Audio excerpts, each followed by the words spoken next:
नमस्कार मेरे YouTube के प्यारे साथियों, एक बार फिर से आपका स्वागत है मेरे YouTube चैनल पर। मैं हूं मिस्टर एक्स और आज आपके लिए एक और जबरदस्त, अब तक की सबसे डरावनी कहानियों में से एक आपके सामने लेकर हाजिर हो चुका हूं। ये कहानी आपको अंदर तक हिलाकर रख देगी और शायद इस कहानी को सुनकर आपको रात को नींद भी ना आए। दरअसल ये कहानी कुछ ऐसी है जो काफी भयानक और काफी डरावनी है। ये कहानी है दिल्ली के रहने वाले साहिल की, जो एक डिजिटल मार्केटिंग कंपनी में सीनियर एग्जीक्यूटिव है और पिछले कई सालों से वो इस कंपनी में काम कर रहा है। अब क्योंकि दिन भर उसका काम कंप्यूटर के सामने बैठे रहने का रहता है, तो साल में कम से कम वो एक बार कहीं बाहर घूमने के लिए जरूर जाता है। उसकी एक प्यारी सी पत्नी है निशा, जिसे वो बहुत प्रेम करता है। अब वो हमेशा अपने काम में बिजी रहता है, तो महीने में एक बार तो वो इतना टाइम निकाल ही लेता है ताकि अपनी पत्नी को बाहर घुमाने के लिए लेकर जाए। तो इस बार की गर्मियों के अंदर उसने प्लान बनाया कि वो अपनी पत्नी को किसी पहाड़ वाले इलाके में लेकर जाएगा। तो वह दिल्ली से हिमाचल प्रदेश की ओर जाने का टूर बनाता है, लेकिन वहां पर उसके साथ एक बहुत ही बुरी घटना घटित होती है, जिसके बाद वो उलटे पैर ही वापस दिल्ली आने का फैसला करता है। लेकिन फिर अचानक से उसके दिमाग में एक ऐसा विचार आता है कि वो वहीं पर रुक जाता है। आखिर क्यों उस खौफनाक मंजर के बाद भी वो वहां पर रुकने का फैसला करता है और उसके साथ क्या घटना घटित हुई थी, ये हम उसकी जुबानी में ही सुनते हैं। लेकिन दोस्तों, साहिल की जबानी में हम कहानी सुने उससे पहले मैं आपसे एक छोटी सी रिक्वेस्ट करना चाहूंगा कि आप लोग स्टोरी तो अच्छे से सुन रहे हैं, लेकिन आपकी कुछ जिम्मेदारी भी है नीचे कमेंट बॉक्स में मुझे ये बताने की कि वीडियो अच्छी लग रही है या बुरी लग रही है। इसका आप लोग कोई रिएक्शन नहीं दे रहे हैं, तो मुझे कमेंट में बताइए। मैं आपके कमेंट को पढ़ने के लिए काफी बेसब्री से इंतजार करता रहता हूं और मैं आपके कमेंट का नीचे जवाब भी दूंगा। बाकी आप हमारे चैनल को सब्सक्राइब करके इसकी संख्या भी बढ़ाने की पूरी कोशिश कीजिए। तो अब आगे की कहानी साहिल की जुबानी। नमस्कार साथियों, मैं हूं साहिल और मेरी उम्र तकरीबन 26 साल की है। जैसा कि आपको पता चल ही चुका है कि मैं एक डिजिटल मार्केटिंग कंपनी में सीनियर एग्जीक्यूटिव के पद पर काम करता हूं। तो इस बार गर्मियों के अंदर मैंने अपनी पत्नी को साथ लेकर उसको पहाड़ी इलाकों में घुमाने का प्लान बनाया। शहर में काम करते करते मैं काफी बोरिंग हो जाता हूं और डेली एक ही रूटीन को फॉलो करते करते मन उब सा जाता है। तो मैं निकल चुका था दिल्ली से बाहर एक शानदार जगह पर घूमने के लिए। शहर के शोरगुल से दूर पहाड़ों की गोद में पहुंचकर मेरे मन को एक अनोखा सुकून मिल रहा था और प्रकृति की यहाँ की जो सुंदरता थी वो तो वाकई में कमाल की थी। हरे भरे और ऊंचे ऊंचे पहाड़ों को देखकर मेरा मन काफी प्रसन्न हो गया था, क्योंकि मुझे इस बचपन से ही हरे भरे जंगल और पहाड़ों से एक अनोखा ही लगाव था और प्रकृति के बीच रहना मुझे काफी पसंद है। तो वहां पर पहुंचकर एक पहाड़ी के ऊपर मैंने एक छोटा सा घर किराए पर ले लिया था और मेरे साथ मेरी पत्नी निशा भी थी। मेरी अभी नई नई शादी हुई थी, तो मैं अपनी पत्नी को भी खुश करने के लिए घूमाने के लिए लाना चाहता था। हालांकि अक्सर मैं घूमने तो जाता हूं, लेकिन मैं पहली बार अपनी पत्नी को किसी दूर स्टेट में घुमाने के लिए लेकर आया था। तो इस पहाड़ी वाली जगह को देखकर उसे भी बड़ा प्यारा लग रहा था। आगे घुमावदार पहाड़ी से नीचे उतरकर लगभग 20-25 किलोमीटर की दूरी पर एक शहर पड़ता था और जब हम वहां पर पहुंचने वाले थे तो बाजार से थोड़ा जरूरत का अपना सामान भी खरीद कर ले आए थे। जैसे जैसे कार आगे बढ़ रही थी तो बड़े ही डरावने और घुमावदार रास्ते सामने आ रहे थे, जो मुझे तो रोमांचित कर रहे थे, लेकिन मेरी पत्नी यानी निशा को थोड़ा बहुत डर भी लग रहा था। लेकिन जैसे ही उसके सामने वो पहाड़ों की जबरदस्त खूबसूरती देखी तो इससे खूबसूरती को देखकर सारे डर को भुला चुकी थी। वहां पर पहुंचकर एक पहाड़ी के ऊपर हमें एक छोटा कमरा किराए पर मिल गया था। उससे थोड़ी दूरी पर नीचे उतरने पर एक छोटा सा गांव था। इसमें करीब 20-25 घर रहे होंगे और हमारे उस घर से वो गांव पूरा क्लियर दिखाई देता था। अब चूंकि पहले दिन हम सफर में काफी थक चुके थे, तो जैसे ही बेडरूम में पहुंचे तो तुरंत ही नींद के आगोश में चले गए। रात के करीब 12 या 1 बजे के आसपास का टाइम रहा होगा। अचानक निशा की आंख खुल जाती है। उसे एक भयानक चीख सुनाई देती है जो रात के सन्नाटे को चीरते हुए उसके कानों तक पहुंच रही थी। ऐसा लग रहा था जैसे किसी का मर्डर किया जा रहा हो और कोई लड़की जोर जोर से चिल्ला रही हो। मगर मैं अब तक भी गहरी नींद में ही सोया हुआ था, क्योंकि मेरी एक खराब आदत थी, अगर मैं एक बार नींद के आगोश में चला गया तो फिर भले ही मेरे सर के ऊपर ढोल बजाओ या साउंड बजाओ, मुझे मैं नींद से नहीं उठ पाता था, मगर निशा की नींद छोटे मोटे शोर शराबे को सुनकर ही खुल जाया करती थी। तो जैसे ही उसने ये चिल्लाने की चीख सुनी तो वह तुरंत बिस्तर से उठ गई। लेकिन जैसे ही वो उठती है तो उसे वो आवाज दोबारा सुनाई नहीं देती है, तो वो वेट करती है दोबारा उस चीख के सुनाई देने की। और थोड़ी देर बाद ही उसे फिर से रोने, चीखने और चिल्लाने की आवाजें सुनाई देने लगी। ये सुनकर उसके रोंगटे खड़े हो गए, क्योंकि ये आवाज किसी औरत की लग रही थी।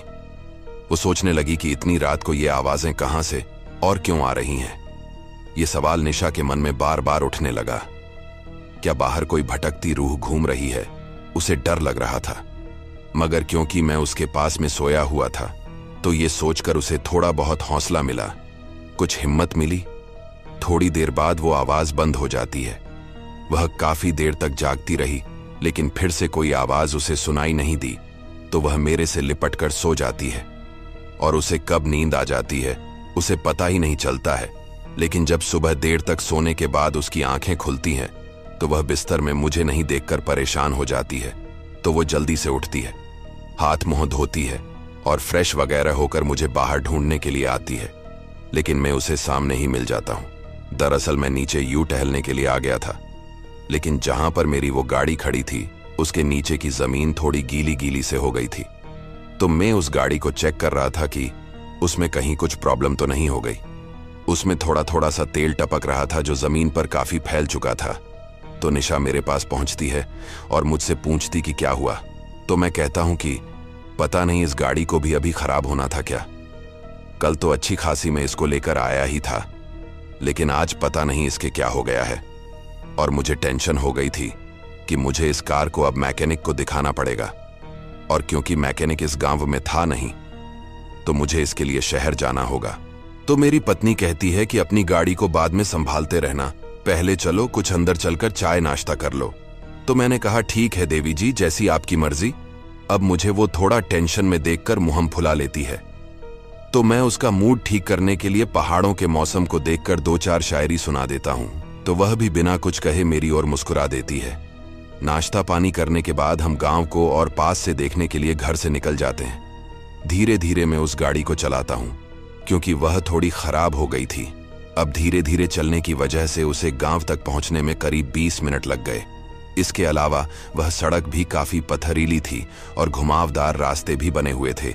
जब हम गांव में पहुंचते हैं तो देखते हैं कि वहां पर कुछ पक्के मकान भी बने हुए थे, तो कुछ लकड़ी के या कच्ची मिट्टी के मकान भी वहां पर मौजूद थे।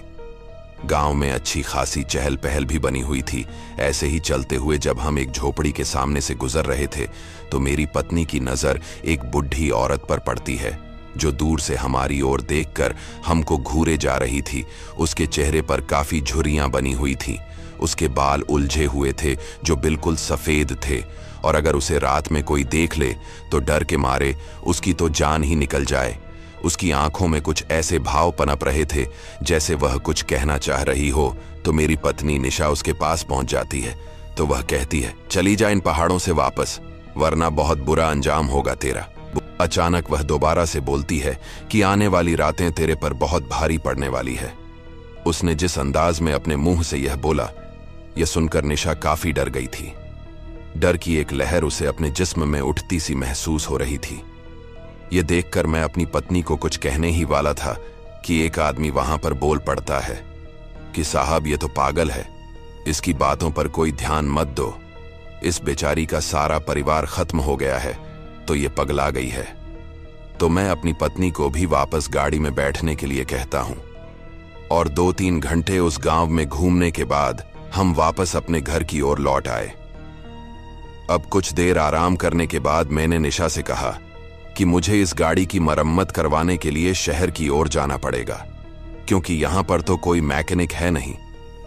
लेकिन पता नहीं क्यों मेरे यह कहने के बाद निशा अकेले रहने से कुछ डर सी रही थी, क्योंकि उसे उस औरत की बात घूम घूम कर याद आ रही थी। और रात में भी उसके साथ जो एक्सीडेंट हुआ था, जो आवाजें उसे सुनाई दे रही थीं, तो उस वजह से वह थोड़ा डरी हुई थी। लेकिन मैंने उसको विश्वास दिलाते हुए कहा कि मैं शाम होने से पहले वापस आ जाऊंगा। मैं गाड़ी स्टार्ट करके शहर की ओर आ गया, लेकिन निशा का ध्यान बार बार उस बूढ़ी औरत की कही बातों पर जा रहा था। ऐसा क्या है जो इस बुढ़ी औरत ने यहाँ पर देखा है, या फिर क्या वह सचमुच में एक पागल औरत है? यह सोचते सोचते निशा घर से बाहर निकलती है और पहली बार उसे यह ध्यान में आता है कि यहाँ पर तो एकमात्र ही मकान है, क्योंकि आसपास के जो मकान है वह टूटे हुए हैं और उनका मलबा इधर उधर बिखरा सा पड़ा हुआ है। तो उसके दिमाग में सवाल उठ रहा था कि एक ही मकान यहाँ अकेले में क्यों है और बाकी मकान कैसे टूट गए। और भी ऐसे सवाल उसके मन में उठ रहे थे जिनका उसके पास कोई जवाब नहीं था। फिर ऐसे विचार करते करते वह घर से थोड़ा बाहर की ओर आ जाती है। थोड़ी देर बाद उसे दूर एक औरत दिखाई देती है तो निशा उसे आवाज देती है तो वो महिला रुक जाती है। निशा उसके पास जाकर पूछती है कि इस एक मकान को छोड़कर यहाँ बाकी मकान टूटे हुए क्यों हैं? क्या पहले यहाँ भी कोई गांव बसा हुआ था? वह औरत जवाब देती है कि कुछ साल पहले यहाँ काफी सारी आबादी हुआ करती थी, घर भी यहाँ पर बसे हुए थे, लेकिन फिर बाद में ये सभी वहां से निकलकर नीचे जाकर बस गए और एक नया गांव बसा लिया। निशा ने पूछा, लेकिन क्यों? तो उसने बताया, क्योंकि इस जगह को सब श्रापित मानने लगे थे। इस जगह पर इंदिरा नाम की एक लड़की की आत्मा भटकती थी और कहते हैं कि आज भी वह रातों में यहां भटकती दिखाई दे जाती है। रात को चीखती है और चिल्लाती है। उस पहाड़ी औरत की बातें सुनकर निशा और ज्यादा डर गई थी। उस औरत के वापस जाते ही उसने जल्दी से मेरे को फोन लगाया और मुझसे पूछती है कि मैं कब तक वापस आ जाऊंगा। मुझे उसकी आवाज घबराई और डरी हुई सी लग रही थी। यह सुनकर मुझे भी कुछ अजीब लगा कि यह घबराई हुई सी क्यों बात कर रही है, लेकिन मैंने सोचा कि चलो वह अकेली है तो कुछ घबरा गई होगी। मेरे पहुंचने के बाद मैं उसके एक झटके में ठीक कर दूंगा। तो मैंने कहा कि बेबी तुम घबराओ मत, मैं कुछ देर में यहां से रवाना हो जाऊंगा, गाड़ी ठीक हो चुकी है। अब क्योंकि शाम होने में थोड़ा बहुत ही समय बचा था और कल जो ये खूबसूरती निशा के मन को भा रही थी, आज यही खूबसूरती उसके मन में खूब डर पैदा कर रही थी। उसके मन में बार बार ये ख्याल आ रहे थे कि जल्द से जल्द इस मनहूस जगह को छोड़कर वापस वह दिल्ली आ जाए। दोस्तों, मैं मैकेनिक से रवाना हो रहा था, तभी आसमान में काले काले बादल निकल आए थे। ऐसा लग रहा था कि कुछ ही देर में बारिश शुरू हो जाएगी। उधर निशा भी घर में अकेली थी, तो वहां पर भी बारिश का मौसम बन गया था और कुछ देर बाद दोनों ही जगहों पर तेज बारिश शुरू भी हो गई थी। और पहाड़ों के अंदर जब एक बार बारिश शुरू होती है तो काफी लंबी चलती जाती है और ऐसे ही वो बारिश शाम तक चलती रही। उधर निशा का दिल अंदर ही अंदर बैठने लगा था। उसके मन में बुरे बुरे ख्याल आ रहे थे कि वह घर में अकेली कैसी रहेगी। वहीं तेज बारिश की वजह से मैं भी अपनी गाड़ी को नहीं चला पा रहा था, क्योंकि पहाड़ों का रास्ता था तो वहां पर फिसलन हो जाती है। तो मुझे भी निशा की चिंता होने लगी थी, मगर इतनी तेज बारिश में इन खतरनाक पहाड़ों पर चढ़ना जानलेवा हो सकता था। और बारिश बंद होने तक रात के 8 बज चुके थे। बारिश के बंद होते ही मैंने जल्दी से गाड़ी निकाली और पहाड़ों की चढ़ाई शुरू कर दी। उधर निशा को एक एक पल भारी लग रहा था। उसने खाना बना रखा था, लेकिन बिना खाए पिए ही वह बिस्तर पर लेट गई थी। अभी उसे लेटे कुछ ही समय हुआ था कि किसी ने दरवाजा खटखटाया, तो वह बुरी तरह से घबरा गई। लेकिन फिर उसके मन में आया कि शायद मैं दरवाजे पर आ चुका हूं। वह जल्दी से दरवाजे के पास पहुंची और दरवाजा खोलने के लिए हाथ बढ़ाया, मगर कुछ सोचते हुए वह रुक गई और उसने कहा, साहिल क्या तुम हो? मगर बाहर से कोई जवाब नहीं मिला, पर दोबारा मेरा नाम लेकर पुकारती है, लेकिन उसे सामने से कोई जवाब नहीं मिल पाता है। तो वह बुरी तरह से घबरा जाती है। अब उसके दिमाग के अंदर उस बूढ़ी अम्मा की बातें आने लगती हैं, साथ ही उस पहाड़ी औरत ने जो बातें कही थीं कि इंदिरा नाम की जो लड़की यहाँ पर घूमती है, उसकी आत्मा लोगों को यहाँ पर परेशान करती है। ये सभी प्रकार के गलत गलत विचार उसके दिमाग में आते जा रहे थे। अचानक उसे दरवाजे के बाहर से ऐसी आवाजें आने लगती हैं जैसे कोई तेज तेज सांसें ले रहा हो। निशा सर से पांव तक कांपकर पीछे हट गई। दहशत उसके चेहरे पर साफ नजर आ रही थी। उस पहाड़ी औरत की कही बातें उसके जहन में कौंधने लगीं और उस बूढ़ी माई की चेतावनी उसके दिमागे में घूमने लगी कि आने वाली रातें बहुत भारी पड़ेगी मुझ पर। उसने डरते हुए इधर उधर निगाह दौड़ाई और कोने में रखा हुआ एक मोटा डंडा उठा लिया ताकि वह आने वाले खतरे से निपट सके। ठीक उसी समय एक रूह कंपा देने वाली चीख से सारा इलाका थर्रा उठा।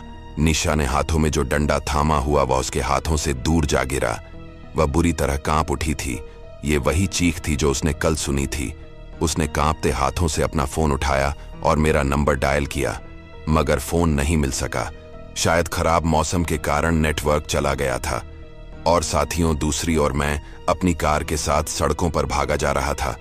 मुझे रह रहकर निशा की याद आ रही थी। सोच रहा था कि वो दिन से ही कह रही थी कि मुझे अकेला छोड़कर मत जाओ, लेकिन खराब मौसम ने पूरा मामला तहस नहस कर दिया। अचानक मुझके सामने से एक पेड़ के नीचे कोई सफेद सा साया नजर आया। घना अंधेरा, दूर दूर तक बस सन्नाटा। एक पल के लिए तो मैं बहुत ज्यादा डर सा गया, क्योंकि मैंने पहाड़ों की बुरी आत्माओं के बारे में बहुत सी कहानियां सुन रखी थीं। रात का समय और सुनसान इलाका वैसे ही किसी को डराने के लिए काफी होता है, ऊपर से यह नई आफत। कुछ सोचकर अगले पल मेरा पैर एक्सीलेटर पर दबता गया। मैं सामने की ओर देखता हूं तो वो साया मुझे साफ साफ नजर आता है। उसके जबड़े सख्ती से भिंचे हुए थे, लेकिन एक्सीलेटर पर पैर जाते ही गाड़ी की रफ्तार एकाएक तेज हो गई। उस जगह से गुजरकर मैंने कुछ राहत की सांस ली। मैं ये सोचकर परेशान हो गया कि उस पेड़ के नीचे वो सफेद सफेद क्या था, कोई शैतानी आत्मा या कोई छलावा। अभी मैं ये सब कुछ सोच ही रहा था कि अचानक कार के बोनट पर जैसे कुछ आके गिरा। मैं सिहर उठा। सफेद कपड़ों में लिपटी भयावह आकृति थी वह।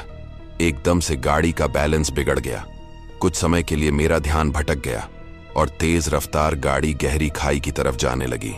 खतरे का एहसास होते ही मैंने गाड़ी दूसरी तरफ तेजी से मोड़ दी। नतीजा ये हुआ कि खाई से बचते हुए वह पहाड़ी के एक हिस्से से जा टकराई। मेरा सिर स्टीयरिंग से टकराया और मैं बुरी तरह चिल्ला उठा। धीरे धीरे मेरी आंखें बंद होने लगी और उसके बाद क्या हुआ मुझे कुछ याद नहीं। इधर निशा की बात करें तो वह अपने कमरे में पसीना पसीना हो गई थी। कुछ पल की खामोशी के बाद बाहर से ऐसी आवाजें आ रही थी जैसे कोई जानवर गुर्रा रहा हो। निशा की घिघी बंध गई थी। वह ऐसे हालात में फंस गई थी जहां से निकलना उसे असंभव लग रहा था। वह भगवान को याद करने लगी। उसने थोड़ी सी खिड़की खोलकर बाहर झांका। वहां से थोड़ी दूरी पर एक बड़ा सा पेड़ था। उसके नीचे निशा को कोई साया खड़ा महसूस हुआ। बारिश थम चुकी थी, मगर थोड़ी थोड़ी देर बाद बिजली चमक जाती थी। अब की बार ज्यों ही बिजली चमकी, पेड़ के नीचे का साया स्पष्ट दिखाई दिया। लाल रंग के कपड़ों में एक औरत खड़ी थी। बिखरे बाल और लाल अंगारों सी आंखें थीं उसकी। आंखें इस अंदाज में फैली हुई थीं जैसे अभी बाहर निकलकर गिर पड़ेगी। उसे देखकर लग रहा था कि वह कोई चुड़ैल या डायन है। निशा का दिल तब डर से बैठ गया जब उसने गौर किया कि वह गुस्से में होकर इधर ही देख रही थी, और फिर अचानक ही वह उस घर की तरफ बढ़ने लगी जहां निशा रुकी हुई थी। उसकी आंखों में धड़कते हुए अंगारों को देखकर निशा ने अचानक से वह खिड़की बंद कर दी और पीछे हट गई। कुछ पल बाद ही दरवाजे पर जैसे एक ठोकर सी पड़ी। जोर की आवाज के साथ दरवाजा हिला और निशा भी डर से चीख पड़ी। अचानक बाहर से आवाजें आने लगती हैं जो निशा को कहती हैं कि दरवाजा तोड़कर मार डालूंगी तुझे, तेरा खून पी जाऊंगी।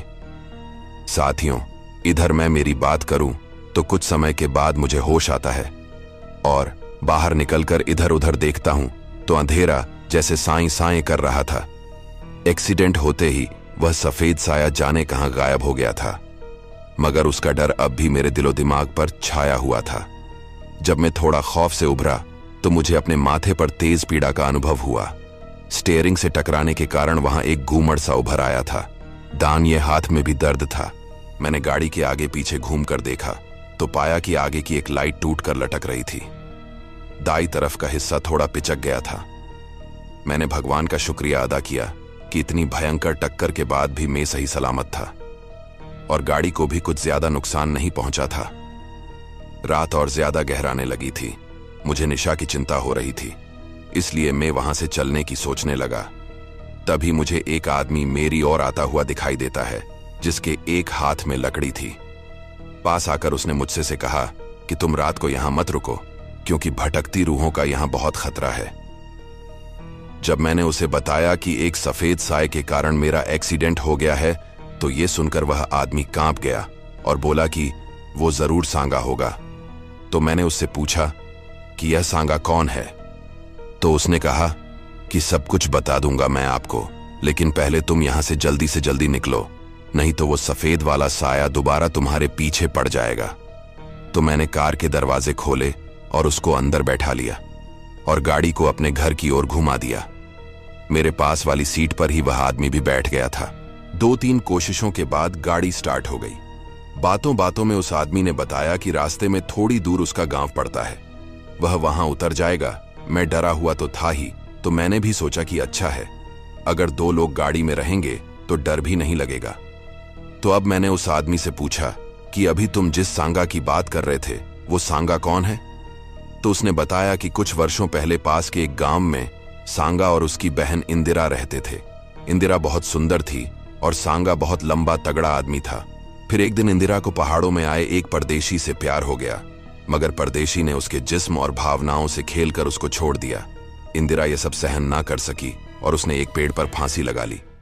परदेशी जब यहां से भाग रहा था तो रास्ते में उससे सांगा भिड़ गया और भागते परदेशी की गाड़ी के सामने चट्टान की तरह अड़ गया, मगर डरते परदेशी ने गाड़ी नहीं रोकी। गाड़ी की सीधी टक्कर से सांगा भी मारा गया, मगर गाड़ी का नियंत्रण बिगड़ने के कारण वह कार भी गहरी खाई में जा गिरी और परदेशी भी मारा गया। तब से सांगा और उसकी बहन इंदिरा दोनों की रूहें यहां भटकती हैं। कई गाड़ियों का एक्सीडेंट सांगा की रूह के कारण हो चुका है। आज भी वह रातों में यहां से गुजरने वाली गाड़ियों के सामने आ जाता है। जिसकी किस्मत अच्छी होती है वह बच जाता है, और जो अभागा होता है वह गहरी खाई में गिरकर मर जाता है। वहीं इंदिरा की चीखें आज भी उसके गांव के आसपास रातों में सुनाई दे जाती हैं। उसके खौफ से गांव उजड़ गया और थोड़ी दूरी पर दूसरा गांव बसाया गया। जिस गांव का जिक्र वह आदमी कर रहा था, वह गांव मेरे को वही लग रहा था जिसमें मैं और निशा रुके हुए थे। वहां भी एक घर के सिवा बस आसपास सब उजाड़ ही हैं, और नजदीक ही दूसरा गांव भी है। उस आदमी की ये बातें सुनकर मुझे अब और ज्यादा डर लगने लगा था। मैं सोच रहा था कि मैं निशा को वहां पर अकेला छोड़कर बड़ी गलती कर चुका हूं, और अब वो वहां पर अकेली डर रही होगी। कहीं उस इंदिरा की आत्मा मेरी निशा को कोई नुकसान न पहुंचा दे, इसलिए मैं जल्दी से निशा के पास पहुंच जाना चाहता था। उस आदमी से सारी घटना सुनकर अचानक एक विचार मेरे दिमाग में कौत उठा, और मैंने उस आदमी से पूछा, जब सांगा का यहां इतना ही खौफ है तो तुम यहां रात को कैसे बाहर निकलकर घूम रहे हो? क्या तुमको उसका डर नहीं?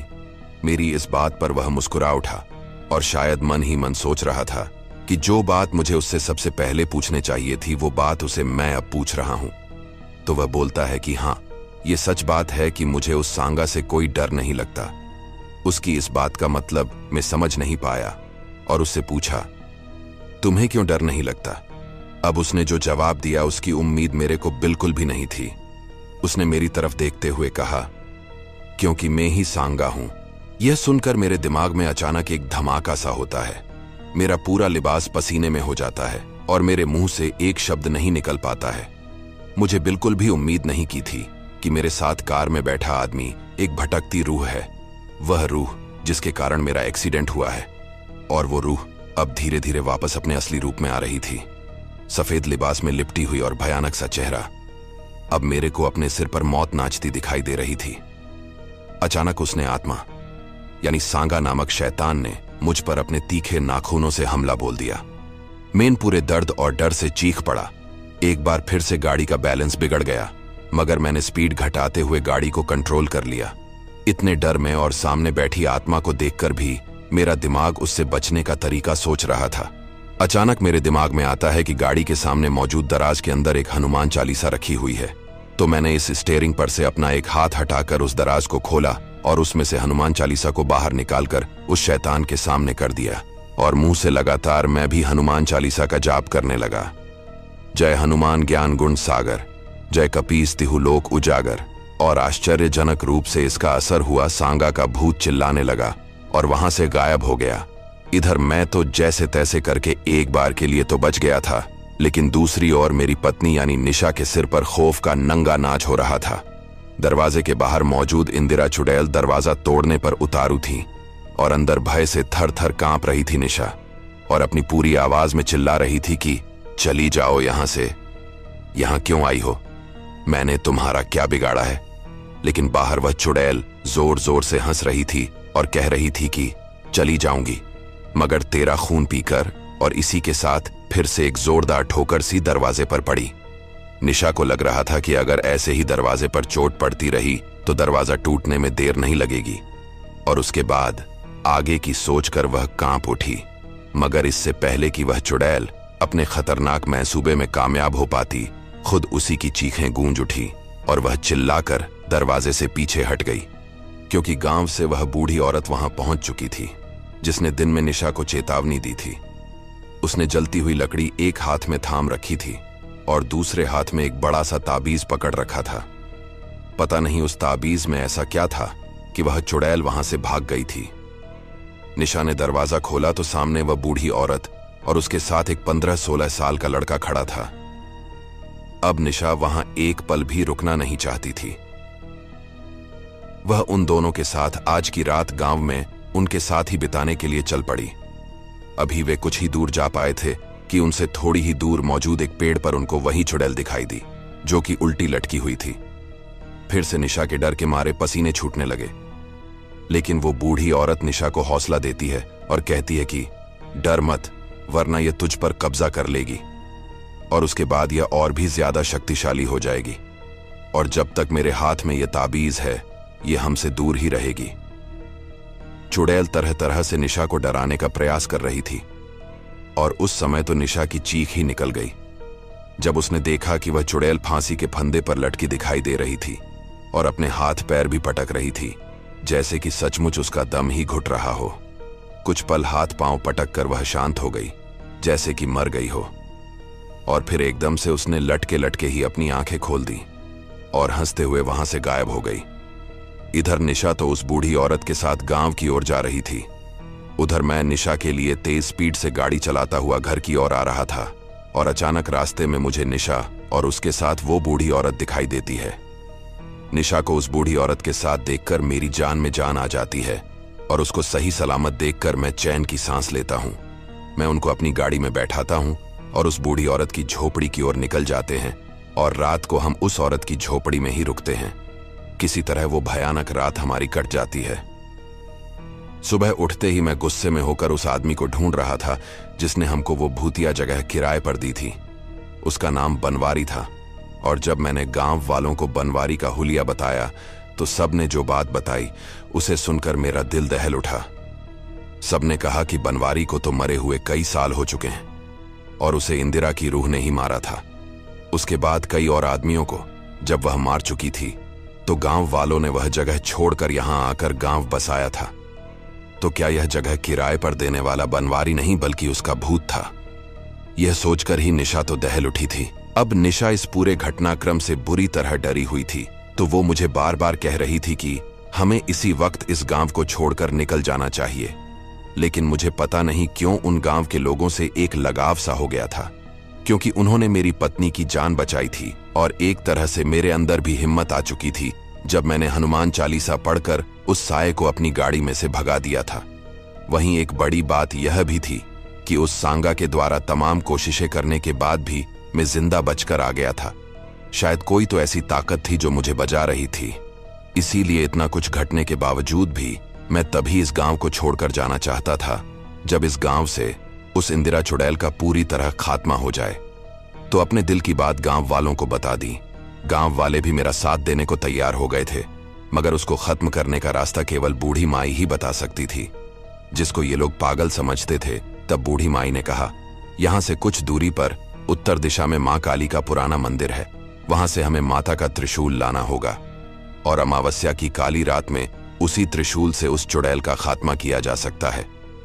बूढ़ी माई के कहे मुताबिक मैं मां काली के मंदिर से त्रिशूल लाने के लिए तैयार हो गया था। मेरे साथ गांव के 2 मजबूत कद काठी के युवक भी जाने के लिए तैयार हो गए थे, जिनके नाम सुगन और हेमराज थे। दोनों को आसपास के सभी पहाड़ी रास्तों की भली भांति जानकारी थी। सुबह के लगभग 8 बजे के आसपास हमने मंदिर तक जाने के लिए यात्रा प्रारंभ कर दी थी। हमें वहां जाने से पहले बूढ़ी माई ने चेतावनी दे दी थी कि हमें हर हाल में अंधेरा होने से पहले वापस लौटना होगा, वरना इंदिरा की आत्मा हमको रास्ते में ही मार डालेगी, क्योंकि वह हर हाल में हमको काली मां का त्रिशूल लाने से रोकेगी। बूढ़ी माई ने हम तीनों की कलाइयों पर अभिमंत्रित धागे बांधे थे और कहा था कि जब तक ये कच्चे धागे तुम्हारी कलाइयों पर रहेंगे, कोई भी शैतानी बला हमें नुकसान नहीं पहुंचा सकेगी। हमने थोड़ा बहुत खाने का सामान लिया और जंगली जानवरों से सुरक्षा के लिए 2 नुकीले हथियार भी संभाल लिए थे। कुछ ही समय में हम तीनों गांव को पीछे छोड़कर पहाड़ों की ऊंची नीची पगडंडियों पर चल रहे थे। घुमावदार रास्ते और ऊंचे पहाड़ों से गुजरते हुए अब हम एक ऐसी जगह पर जा पहुंचे थे जहां की सुंदरता देखकर मैं अपनी सुध बुद्धि खो बैठा था। सुंदर झरने से कल कल कर बहता हुआ निर्मल जल और गगनचुंबी पहाड़ियों पर रुई के सफेद फाहे के जैसे बादल अपनी अनोखी छटा बिखेर रहे थे। एक पल के लिए तो मैं अपने सारे तनाव और सारे डर भूल गया था, मगर अगले ही पल मुझे अपना लक्ष्य याद आ गया था कि मुझे हर हाल में अपनी मंजिल पर पहुंचकर मां काली का त्रिशूल हासिल करना है।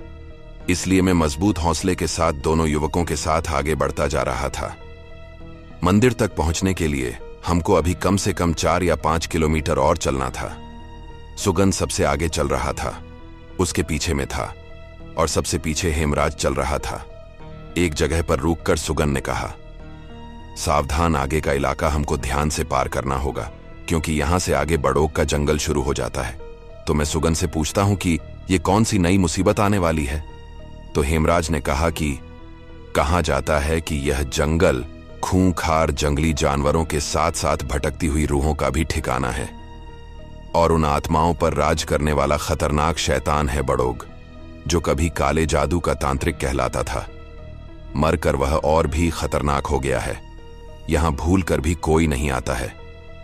उनकी बातें सुनकर मेरे के शरीर में डर की एक झुरझुरी सी दौड़ गई थी, मगर जल्द ही मैंने खुद को संभालते हुए पूछा, अगर यहां कोई नहीं आता तो फिर हम क्यों आए?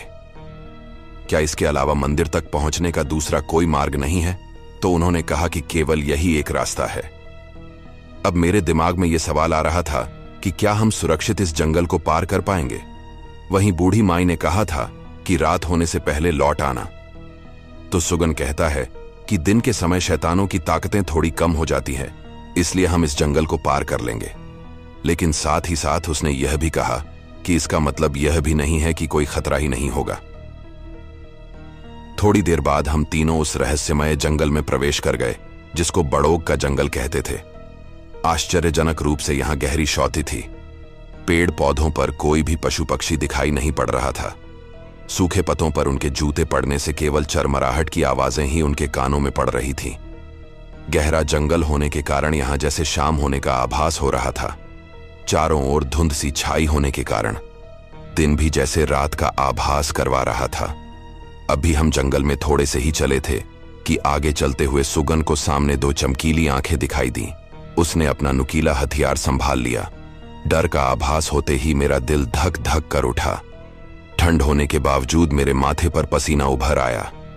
हेमराज भी हथियार संभाले उससे आगे निकल आया और बड़बड़ाया कि बड़ोग ने अपनी चाल खेल दी है। वह इस मौसम का फायदा उठाना चाहता है जो बिल्कुल रात की तरह ही है। अब वह दिन होने के बावजूद भी अपनी आधी अधूरी ही सही मगर शैतानी शक्तियों का इस्तेमाल कर सकेगा।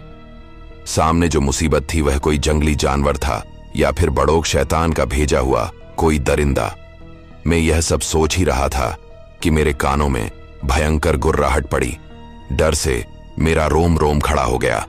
मैंने सपने में भी नहीं सोचा था कि जिस मार्ग पर मैं चल पड़ा था वहां पर इतनी भयानक मुसीबतें मेरा इंतजार कर रही होंगी। और थोड़ा आगे बढ़ने पर जो आकृति मेरे सामने थी उसे देखकर डर से मेरी रीढ़ की हड्डी तक में सिहरन सी दौड़ गई।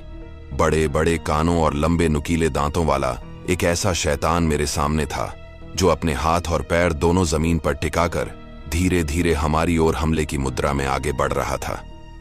अचानक सुगन चिल्लाया कि भागने की कोशिश भी मत करना वरना मारे जाओगे। हेमराज ने जवाब दिया, अरे भागता कौन है भाई, तुम देखते जाओ कि इस शैतान की मेन क्या हालत बनाता हूं। यह कहकर उसने मेरी ओर देखते हुए कहा, यह तो महज शुरुआत भर है, अभी तो कई मुसीबतें आएंगी। अगर डरे तो समझो मरे। अचानक गुर्राते हुए उस डरावने शैतान ने हम पर छलांग लगा दी। हम तीनों पहले से ही उसके हमले से बचने के लिए खुद को तैयार कर चुके थे, इसीलिए उसका पहला वार विफल हो गया था। हम तीनों फुर्ती से अपने स्थान से हट गए थे। इससे पहले कि यह हम पर दूसरा हमला करे हमें ही पलटवार कर देना चाहिए, सुगन ने कहा, क्योंकि लड़ाई का यही उसूल है कि जो पहले वार करता है वही जीतता है। यह समय तुम्हारे प्रवचन सुनने का नहीं है बल्कि उससे भिड़ने का है। लगता है इस शैतान की मौत मेरे हाथों लिखी है। हेमराज ने अभी ठीक से अपनी बात भी पूरी नहीं की थी। उस शैतान ने गुर्राते हुए इस बार मेरे पर छलांग लगा दी।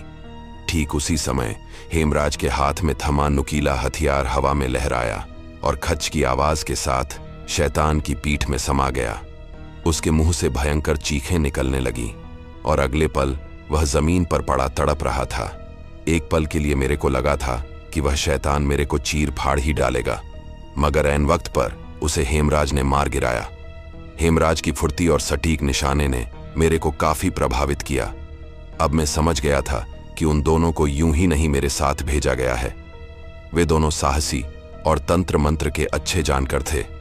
सुगन हेमराज से कहता है कि मेरे जबड़े से तूने शिकार छीन लिया, मगर इन छोटे मोटे कारिंदों को मारकर ज्यादा हवा में ना उड़ना। अगला शिकार मैं करूंगा और वह इससे ज्यादा खतरनाक होगा। उन दोनों को इस मुश्किल घड़ी में भी यूं दिल लगी करते हुए और दिलेरी से पेश आते देखकर मैं बुरी तरह हैरान सा था और सोच रहा था कि पता नहीं यह दोनों किस मिट्टी के बने हुए हैं। तभी मेरी नजर उस जगह पर गई जहां वह शैतान गिरा था। अब वहां पर उसकी बॉडी नहीं थी, केवल नुकीला हथियार वहां पड़ा हुआ था। सुगन ने उस जगह का मुआयना सा करते हुए कहा, यहां की जमीन कुछ काली सी हो गई है, जैसे यहां आग लगा दी गई हो। हेमराज ने अपना हथियार जमीन से उठाया और कहा, अगर तुम्हारी जासूसी खत्म हो गई हो तो आगे बढ़ें, क्योंकि यहां पर ज्यादा रुकना ठीक नहीं है। फिर से हम तीनों काली मां के मंदिर की तलाश में आगे बढ़ रहे थे और मेरा दिल यह सोच सोच कर धक धक कर रहा था कि अब और आगे पता नहीं कौन सी नई मुसीबत से सामना होगा। समय 11 से कुछ ऊपर हो चुका था। चलते हुए सुगन ने आगे और भी गहरा जंगल आने वाला है। इस बार किसी जंगली जानवर से भी हमारा सामना हो सकता है। ध्यान रहे, ऐसा होने पर चीखना, चिल्लाना या भागना नहीं है। उसके निर्देश के बाद हम तीनों सावधानी से उस भयंकर जंगल को पार करने के लिए आगे बढ़ रहे थे। मैंने ने कुछ सोचते हुए पूछा, अगर हमारा सामना बड़ोक से हो गया तो सुगन ने कहा, पहली बात तो यह होना मुश्किल ही है, क्योंकि उसकी शक्तियां दिन में कुछ क्षीण रहती हैं, इसलिए वह दिन में हमारे सामने नहीं आएगा। हाँ, अपने किसी और शैतान को हमारे सामने भेज दे तो कोई आश्चर्य नहीं होगा हमें, मगर वह भी इस पिछले शैतान की तरह ज्यादा देर टिक नहीं सकेगा, क्योंकि दिन में हम उन पर ज्यादा हावी रहेंगे, मगर रात में अगर हमारा उनसे सामना हुआ तो हम यहां से जिंदा वापस नहीं लौटेंगे। सुगन के कहे अंतिम शब्दों ने मेरे शरीर में फिर से डर पैदा कर दिया था। मैं सोच रहा था कि पता नहीं अब मैं वापस जिंदा लौट सकूंगा या नहीं। मेरा जी चाह रहा था कि मरने से पहले अपनी पत्नी निशा को एक बार देख लूं बस। हमको चलते हुए काफी समय बीत गया था और हमारा सामना अब तक किसी भी खतरे से नहीं हुआ था। सुगन ने कहा, बस थोड़ा सा और चलना है हमें। उसके बाद इस भयंकर जंगल की सीमा समाप्त होकर काली मां के मंदिर की सीमा प्रारंभ हो जाएगी, और एक बार अगर हम मंदिर की सीमा में प्रवेश कर गए तो कोई भी बुरी शक्ति हमारा कुछ भी नहीं बिगाड़ सकेगी और हम आसानी से मंदिर तक पहुंच जाएंगे। सुगन की इस बात ने मेरे जिस्म में जैसे नई ऊर्जा भर दी थी। मेरे को एक बार फिर से उम्मीद की नई फिरण नजर आने लगी थी, मगर यह सब इतना आसान नहीं होने वाला था हम सब के लिए, और इस बात का एहसास हमको जल्दी ही हो भी गया था। चलते हुए अचानक हम तीनों के चारों ओर काला धुआं सा फैलने लगा। इससे पहले कि हम तीनों कुछ सोच समझ पाते, उस काले धुएं से अजीब से रस्सी नुमा बंधन निकले और अगले कुछ समय में ही हम तीनों उन बंधनों से बंधे हुए छटपटा रहे थे।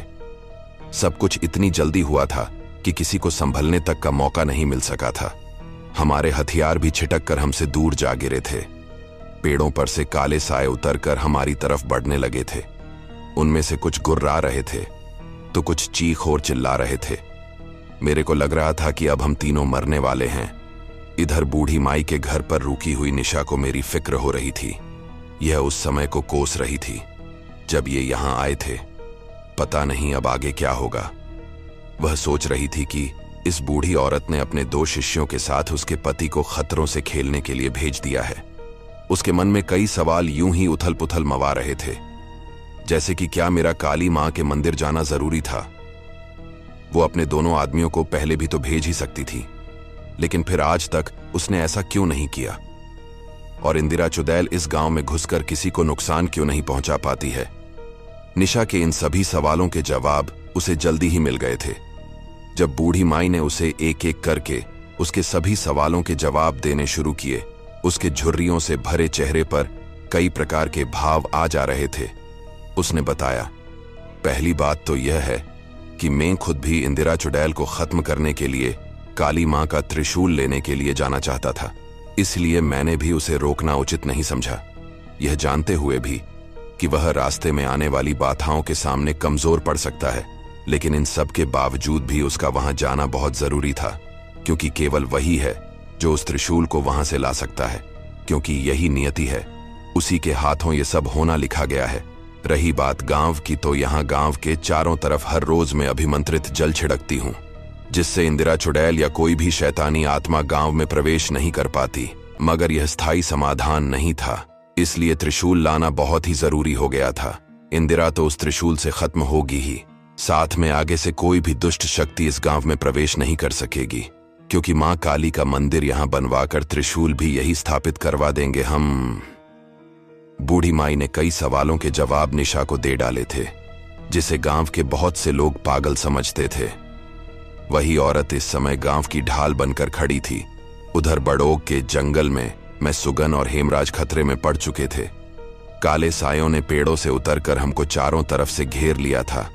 लाख कोशिशों के बाद भी हम खुद को बंधन मुक्त नहीं कर पा रहे थे।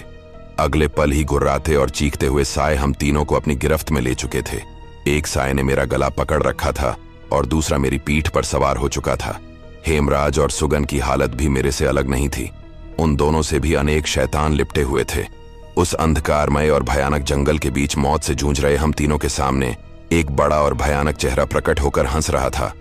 अब मेरी आंखों के सामने अंधेरा सा छाने लगा था और मेरी लुप्त हो रही चेतना के बीच मेरे दिमाग में एकमात्र यही सवाल गूंज रहा था कि क्या यही बड़ोग है।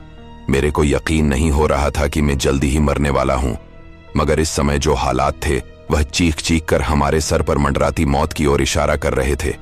मेरे को बेहोशी सी छा रही थी, दम घुटता हुआ महसूस हो रहा था। सुगन और हेमराज जैसे बहादुर और तंत्र विद्या में पारंगत युवक भी इस समय मुझे बेबस दिखाई दे रहे थे। उनकी इस हालत पर हंसता हुआ वह भयानक चेहरा बड़ोग का ही था। वो बोल रहा था कि जल्दी ही मौत से तुम सबका आलिंगन होगा, उसके बाद तुम भी मेरी गुलामों की फौज की शोभा बढ़ा रहे होंगे। लेकिन मौत से जूझते हुए भी शिकन तक ना थी सुगन और हेमराज के चेहरों पर। सुगन चिल्लाकर बोलता है कि अपने हौसले को इतना मत बढ़ा शैतान, कि बाद में तुझे मुंह की खानी पड़े। हमको इस जंगल से गुजर जाने दे, हमारे रास्ते में रुकावट ना बन। हमारी तुमसे कोई दुश्मनी नहीं है। लेकिन वो दहाड़ते हुए कहता है कि बड़ोग किसी से दोस्ती नहीं करता, वह केवल दुश्मनी निभाना जानता है और अपने दुश्मनों को यूं छोड़ देना मैंने सीखा ही नहीं है। अब की बार हेमराज ने उसे ललकारा, ठीक है दुष्ट, जैसी तेरी मर्जी। अगर तुझे हमसे उलझना ही है तो फिर तैयार हो जा हमारे वार के लिए भी। अब तुझे मजा छकाए बिना हम भी आगे बढ़ने वाले नहीं हैं। यहां जान पर बनी हुई थी और वे दोनों अब भी डायलॉग बाजी कर रहे थे। उनका एटीट्यूड देखकर मैं हैरान था। सुगन ने मन ही मन कुछ बुदबुदाना शुरू कर दिया था और आश्चर्यजनक रूप से उसके शरीर से बंधन टूटते चले जा रहे थे। मुक्त होते ही वह काले शैतानों से भिड़ता हुआ चीखा, यह केवल मति भ्रम है हेमराज, एक माया जाल है बड़ोग का। हमारे यह बंधन केवल फरेब और दिखावा है। अपने मनोबल को बढ़ाओ और मुक्त हो जाओ। उसी समय पीछे से एक शैतान ने अपने नुकीले दांत उसके हाथ पर गड़ा दिए। कुछ पल में हेमराज भी बंधन मुक्त हो चुका था। उसने सबसे पहले मेरे को बंधन मुक्त किया और उसके बाद अपने हथियार को उठाते हुए शैतानों से भिड़ गया। सुगन फिर से बोलता है कि हमको भ्रम में डालकर समय गुजर रहा था ताकि रात होते ही हमको खत्म कर सके, मगर उसका माया जाल इतना शक्तिशाली था कि हम भी एक बार तो उसमें उलझ ही गए। लेकिन थोड़ी देर बाद ही अपने तंत्र मंत्र के शक्तिशाली प्रहारों से यह दोनों उस माया जाल को ध्वस्त कर चुके थे। अब वहां पर न तो बड़ोग दिखाई दे रहा था और ना ही उसके प्रेत। एक बार फिर से हम तीनों का मार्ग साफ हो चुका था। हम फिर से अपनी मंजिल की तरफ चल पड़े थे। अभी वे थोड़ा ही चल पाए थे कि सुगन लड़खड़ाकर गिर पड़ा। उसकी यह हालत देखकर मैं और हेमराज चौंके। हम दोनों ने उसे संभाला और उसकी तबीयत के फिक्रमंद होने लगे। क्या हुआ भाई, तुम ठीक तो हो? पहली बार हेमराज के चेहरे पर घबराहट दिखाई दे रही थी। मैं बिल्कुल ठीक हूं, सुगन ने संभलते हुए कहा। मुझे कुछ नहीं होगा, क्योंकि तेरे जैसा दोस्त जो मेरे साथ है। तभी मेरी नजर उसके बाजू पर पड़ी, जहां से उसका कुर्ता फटा हुआ था और वहां एक छोटा सा घाव दिख रहा था जिससे खून रिस रहा था। जब हेमराज की नजरें उस पर गई तो वह कुछ चिंतित सा हो गया। उसकी नजरें कुछ सोचने वाले अंदाज में सिकुड़ सी गई। वह मन ही मन बड़बड़ाया, यह अच्छा नहीं हुआ। उसकी सोच को सुगन ने भंग किया, यह कहकर कि जल्दी से आगे बढ़ो, मैं बिल्कुल ठीक हूं। फिर से हम तीनों काली मां के मंदिर की दिशा में बढ़ने लगे थे। थोड़ी देर में ही बड़ोग का खतरनाक जंगल पीछे छूट गया था। मैंने ने चैन की सांस ली कि कम से कम बड़ोग नामक उस रहस्यमय शैतान से तो पीछा छूटा। दोपहर के 2 बजते बजते ही हम मां काली के मंदिर तक पहुंच गए थे, जो कि एक ऊंची पहाड़ी पर मौजूद एक अत्यंत प्राचीन मंदिर था। मंदिर की चौखट पर शीश झुकाकर और हाथ जोड़कर हमने मंदिर में प्रवेश किया। कलाकृति का शानदार नमूना था वह मंदिर। अब हमने ज्यादा समय नष्ट करना उचित नहीं समझा। सुगन ने मेरी ओर इशारा किया कि वह मां के पवित्र त्रिशूल को धारण करे। मैंने ने आगे बढ़कर मां काली को प्रणाम किया और उनका त्रिशूल अपने दोनों हाथों में लेकर माथे से लगाया। त्रिशूल को धारण करते ही मेरे मन में एक अलग ही उत्साह का संचार हो गया था। डर का स्थान हौसले ने लिया था। अगले कुछ ही पलों में हम फिर से वापस जाने के लिए मंदिर से बाहर निकल गए थे। अभी हम कुछ ही कदम चले थे कि हमको सामने से एक साधु आता दिखाई दिया। हमने ने हाथ जोड़कर उनको प्रणाम किया। साधु ने कहा, जिस जंगल को की ओर तुम जा रहे हो वहां साक्षात मौत बसती है। ध्यान रहे कि रात होने से पहले उसकी सीमा से बाहर चले जाना, वरना मौत ही तुम सबका नसीब बन जाएगी। यह कहकर उसने अपने पास मौजूद एक हाथ पर बांधने का यंत्र सा दिया और कहा, यह तुमको दुष्ट शक्तियों से लड़ने में मदद करेगा। मंत्र पाकर हमें कुछ हौसला सा मिला था, क्योंकि बूढ़ी माई द्वारा हमारी रक्षा के लिए बांधे गए अभिमंत्रित धागे पता नहीं कब के टूट चुके थे। हमने एक बार फिर से उस साधु को नमस्कार किया और बड़ोग के जंगल की ओर बढ़ चले। एक बार फिर से चुनौतियों का सामना करने के लिए हम तैयार थे और इस बार में भी कमजोर नहीं था। सुगन ने साधु का दिया यंत्र हेमराज को दे दिया था। 3 बजे के आसपास समय हो चुका था जब हम तीनों एक बार फिर से बड़ोग के जंगल की सीमा पर पहुंच गए थे। जंगल में प्रवेश करते समय इस बार सुगन सबसे पीछे चल रहा था। जंगल में प्रवेश करने के साथ साथ उसका गोरा रंग काला पड़ता जा रहा था। आंखें लाल अंगारे सी होती जा रही थीं। एक अजीब सी बेचैनी उसके तन मन पर छा रही थी। उसे महसूस हो रहा था कि कोई अदृश्य ताकत उस पर हावी होती जा रही है। जबकि आगे चल रहे हेमराज और मैं इस बात से अनभिज्ञ होकर सावधानी पूर्वक आगे बढ़ रहे थे। जंगल में चलते हुए अभी हमको थोड़ा ही समय बीता था कि अचानक ही हमारे पीछे चल रहा सुगन अचानक से हम दोनों के आगे आकर खड़ा हो गया। यह सब अचानक से हुआ जिसे देखकर मैं और हेमराज चौंक से गए। हेमराज के मुंह से हैरानी भरा स्वर निकला, नहीं, ये तुमको क्या हो गया सुगन? तुम्हारी पूरी त्वचा काली कैसे पड़ गई है? जवाब देने के स्थान पर सुगन का हाथ घूमा और उसके हाथ में थमा भालेनुमा हथियार हम दोनों की तरफ तेजी से लपका। इधर गांव के अंदर ध्यान में बैठी हुई बूढ़ी माई ने एकदम से अपनी आंखें खोल दी। नहीं, यह शुभ संकेत नहीं है, जरूर कुछ बुरा होने वाला है। उनके पास मौजूद निशा कुछ बेचैन सी हो गई। उनकी बात सुनकर वह बोली, क्या बुरा होने वाला है? बुढ़िया बोली, उन तीनों पर कोई संकट आ सकता है, ऐसा संकट जिसका बहुत कुछ खामियाजा हम सबको भुगतना पड़ सकता है। निशा अचानक ये सुनकर चीख पड़ी और बोली कि आप कुछ करते क्यों नहीं? मेरे पति को बचाओ। कुछ जवाब देने के स्थान पर बूढ़ी माई के झुर्रियों भरे चेहरे पर एक दृढ़ता सी छा गई थी और निशा के दिल को बुरे ख्यालों ने कसकर जकड़ सा लिया था। इधर सुगन के हाथ में थमा नुकीला हथियार तेजी से मेरी और हेमराज की तरफ लपका और हमारे ठीक पीछे मौजूद एक भयानक शैतान के शरीर को बींध गया। एक चीख के साथ वहीं ढेर हो गया वो शैतान। लेकिन हम दोनों ने हैरानी से पीछे पलट कर देखा। हमारे पीछे एक भयानक शैतान निर्जीव अवस्था में पड़ा था। एक पल को तो मेरे और हेमराज को लगा था कि सुगन पर कोई शैतान सवार हो गया है और वह उनको ही मारना चाहता है, मगर यह दृश्य देखकर हमारी सारी गलतफहमी दूर हो गई थी। मगर सुगन का काला पड़ता रंग और लाल हो रही आंखें अब भी मेरे मन में कई सवाल खड़े कर रही थीं। हेमराज ने मायूसी से कहा, तुम्हें क्या हो रहा है सुगन? मुझे कुछ ठीक नहीं लग रहा है। अब सुगन ने हमें साफ साफ बताने का निर्णय कर लिया था, इसलिए उसने कहा, तुम्हें याद है जब उस शैतान ने अपने नुकीले दांतों से मेरे बाजू पर काट लिया था, उसके बाद से ही यह सब हो रहा है। धीरे धीरे मुझ में बदलाव हो रहे हैं और मुझे लग रहा है कि मैं भी शैतान बन रहा हूं। यह सुनकर हेमराज जोर से चीखा और कहा कि नहीं, मैं तुम्हें कुछ नहीं होने दूंगा। तुम्हारे लिए मैं अपनी जान भी दे दूंगा, मगर तुम्हें कुछ नहीं होने दूंगा। बचपन से लेकर आज तक हम दोनों इकट्ठे रहे हैं, अब तुम यूं मुझे दगा नहीं दे सकते।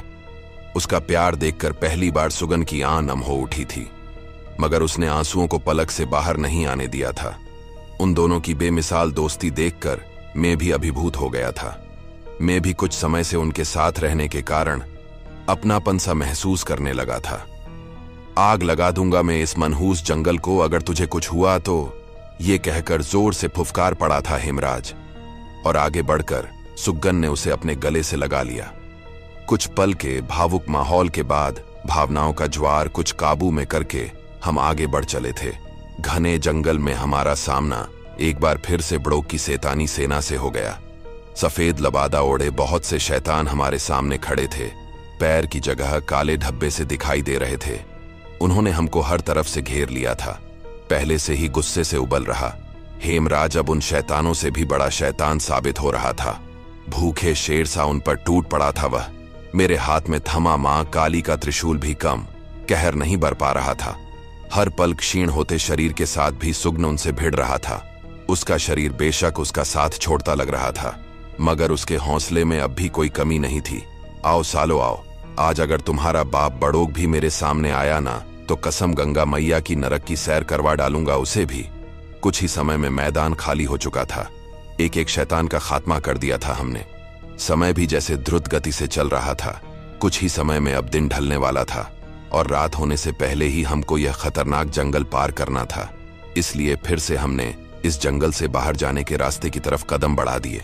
रास्ते में कई बार हमारे और शैतानों के बीच भिड़ंत हुई, मगर एक तो दिन का समय और दूसरा मां काली का त्रिशूल बड़ोक के शैतानों पर भारी पड़ रहा था। ऊपर से साधु का दिया यंत्र भी हमारी रक्षा कर रहा था। मगर फिर भी जंगल के आखिरी हिस्से को पार करते हुए दिन ढल गया था और अंधेरे की चादर का इंतजार कर रहा शैतान बड़ोक सक्रिय हो उठा था। कुछ ही पलों बाद जंगल की सीमा समाप्त होने वाली थी। हम तीनों तेजी से अपने कदम बढ़ाते चले जा रहे थे, मगर एकाएक ही उनके सामने चट्टान की भांति आ खड़ा हुआ था बड़ोक। अब शुरू हुआ है मेरा समय। एक दहाड़ की सी आवाज आती है। उसे देखकर हेमराज का रोम रोम क्रोध से जल उठा था। मेरी नजरें कब से तुझे ही ढूंढ रही थी शैतान।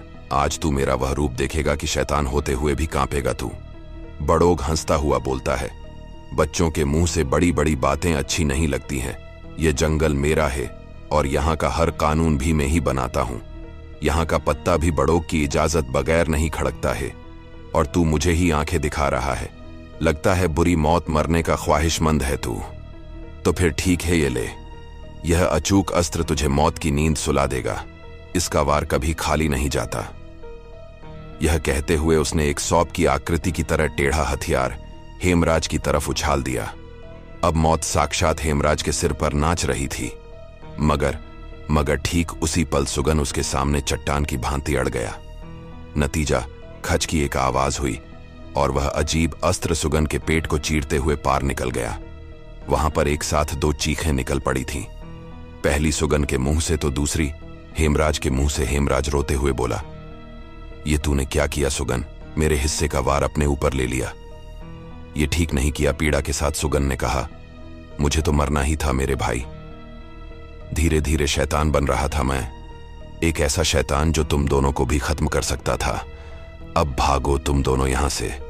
इस शैतान को मैं रोक कर रखता हूं, लेकिन हेमराज कहता है कि नहीं, तुझे यूं छोड़कर भागना कायरता होगी, और कायर कहलाने से अच्छा मर जाना पसंद करूंगा मैं।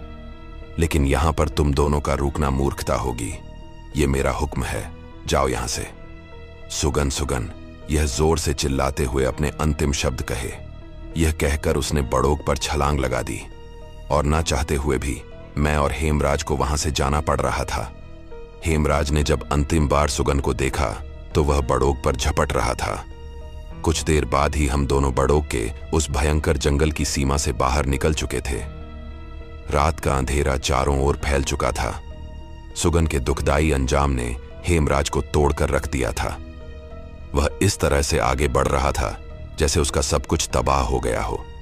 अभी हम गांव की दिशा में थोड़े ही चले थे कि सामने मौजूद एक विशाल चट्टान पर हमको एक आकृति खड़ी दिखाई दी। मैंने सावधानी से हाथ में मौजूद त्रिशूल को संभाला और उस आकृति की दिशा में बढ़ चला। अब तक हेमराज की नजर भी उस आकृति पर पड़ चुकी थी। वह भी मेरे साथ साथ उस तरफ बढ़ने लगा। अब डर के स्थान पर गुस्सा ही गुस्सा मेरे के दिलो दिमाग पर हावी हो चुका था। सुगन की मौत से वह मैं भी बड़ा विचलित हो चुका था। अमावस्या की काली रात होने के कारण चारों ओर गहन अंधकार छाया हुआ था। मेरे मनोमस्तिष्क में कौंध रहा था कि कहीं मेरे सामने मौजूद वह आकृति इंदिरा चुड़ैल की ही तो नहीं है। उसके पास पहुंचते ही हेमराज के मुंह से एकदम निकला, माई तुम। हाँ, हमारे सामने बूढ़ी माई ही खड़ी थी। वही झुर्रियों से भरा चेहरा और बिल्कुल सफेद बालों वाली वह रहस्यमय औरत ही थी वह। उसे देखकर हेमराज ने कहा, हमने सुगन को खो दिया है माई। हाँ, हमारे सामने बूढ़ी माई ही खड़ी थी। वही झुर्रियों से भरा चेहरा और बिल्कुल सफेद बालों वाली वह रहस्यमय औरत ही थी वह। उसे देखकर हेमराज ने कहा, हमने सुगन को खो दिया है माई। यह कहकर वह सिर झुकाकर खड़ा हो गया। ठीक उसी समय बूढ़ी माई ने चिल्लाकर कहा, अब तेरी बारी है, ले तू भी मर। यह कहकर उसने हेमराज को उठाकर फेंक दिया। हैरान हेमराज की चीखें गूंजी और वह कहीं दूर जा गिरा। यह सब एकदम ही हो गया था। मैं यह सब देखकर एक पल को सत्र सा रह गया। मैं समझ ना पाया कि बूढ़ी माई ने ऐसा क्यों किया, मगर जल्द ही मैं संभल गया और त्रिशूल को संभाल कर उसकी ओर बढ़ा। ठीक उसी पल वह अपने असली रूप में आ रही थी। वह बूढ़ी माई नहीं बल्कि इंदिरा चुड़ैल ही थी, जो उनको चकमा देने के लिए रूप बदल कर आई थी। वह भयंकर रूप धारण कर मेरे पर झपटी। अब सब कुछ मेरे पर ही टिका हुआ था। मेरे पास यही समय था समय को बदल डालने का। मैंने मां काली को याद किया और चीखते हुए उस डायन पर त्रिशूल से वार कर दिया। मगर इससे पहले कि मैं कुछ कर पाता, इंदिरा यहां से गायब हो चुकी थी। अब मैं हैरान और परेशान हेमराज को ढूंढने लगा। एक स्थान पर उसके कराहने की आवाज सुनाई दे रही थी। थोड़ा दूर चलने पर मुझे एक स्थान पर हेमराज पड़ा दिखाई दिया। थोड़ी देर बाद हम दोनों फिर से ऊंची नीची पगडंडियों पर चल रहे थे। गांव अब थोड़ी ही दूरी पर मौजूद था। एक बार हम गांव पहुंच जाएं बस। अभी हम सोच ही रहे थे कि हमको अपने सामने बूढ़ी माई और 14-15 साल का लड़का दिखाई दिया। कहीं फिर से यह इंदिरा डायन ही तो नहीं है। अभी हम दोनों सोच ही रहे थे कि पीछे से इंदिरा डायन ने मेरी पीठ पर जोरदार प्रहार किया। मैं चीख कर गिर पड़ा और मेरे हाथों से त्रिशूल छूटकर कहीं अंधेरे में जा गिरा। बूढ़ी माई ने भी जल्दी से कुछ मंत्र बुदबुदाए और उस चुड़ैल पर भभूत सी उछाल दी। इंदिरा ने सोचा भी नहीं था कि उसका सामना एकदम से यूं बूढ़ी माई से भी हो जाएगा। वह चिल्लाई और फिर से वहां से भागने लगी, मगर दोबारा मिले मौके को मैं यूं खोना नहीं चाहता था।